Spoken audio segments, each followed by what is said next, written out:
Phil, the lights are up and the performance is over. How did you rate the closing ceremony?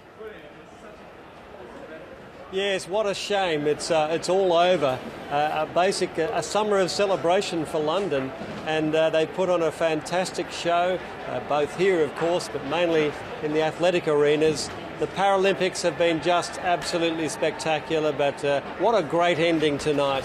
Coldplay was the musician. They were the musicians of choice throughout the night, and it was really a party, in basically a very celebratory atmosphere here, as people really enjoyed the moment and savoured the last of these 12 days. And 12 days they have been absolutely spectacular on the field, and it's not just the results, and the results have been impressive. Literally hundreds of records have tumbled at these games. But what really has shifted is public attitudes, where people may have once seen disability, now they see ability.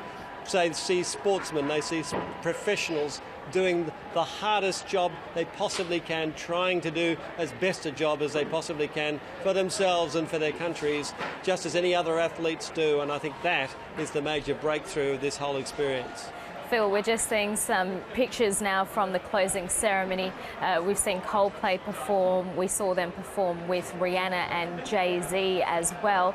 Just explain just convey the party atmosphere that's been there in London now, not just over the last week and a half of the Paralympics, but the last month or so with the Olympics as well. Well, look, I've lived in London for quite a few years now, and it's not the most spontaneous city in the world. People don't naturally beam with smiles or greet each other enthusiastically or talk to strangers. But these last couple of months, that's what happened, and that's what Olympics does to a city, and Paralympics too. And that's really evident everywhere you go. It's given the city and the country a palpable lift. A lift not just in spirit but in confidence, because this has been a pretty bad news place for the last couple of years in terms of the economy, and it will continue to be. And that's the cold, hard reality that people have had to go back to. But for this short period, for this lovely summer, and the weather has been fantastic after 3 months of continuous rain, this has really given everybody a lift in spirits. And now, is it a temporary thing? We'll have to wait and see. But at least people have had something to smile about. And of course, it's not just the people here in London, it's the people throughout GB. Not forgetting that their teams have done extremely well, both in the Olympics and the Paralympics. And of course, has sent the message to the rest of the world, we can do major events. Not only can we do them, we can do them with flair, with imagination, and attract crowds day after day after day. For the Paralympics, this stadium, 80,000 people, it was packed every single day. 2.7 million tickets sold. That, in any Paralympic language, is a major success. It builds on the 1.8 million sold in Beijing. And now the baton is passed to Rio. Sadly, the London 2012 Games are over. But Phil, it was a real success for the Australian team, wasn't it? Absolutely, terrific success. We came fifth. Now, we were one silver medal away from fourth. The Ukrainians just beat us. The Chinese, of course, spectacular success. 90-odd medals, way ahead of everybody else. And the Russians, then GB, then Ukraine, then us.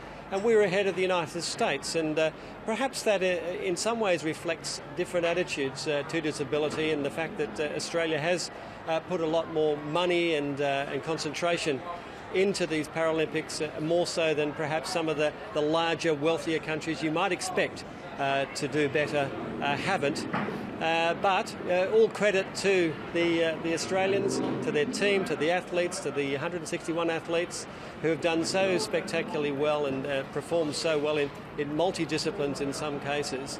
And to the organisation, because not just here in London, but throughout at the Australian end, the organisation has been magnificent. Very difficult, of course, to get people here, some with disabilities that make it difficult to travel.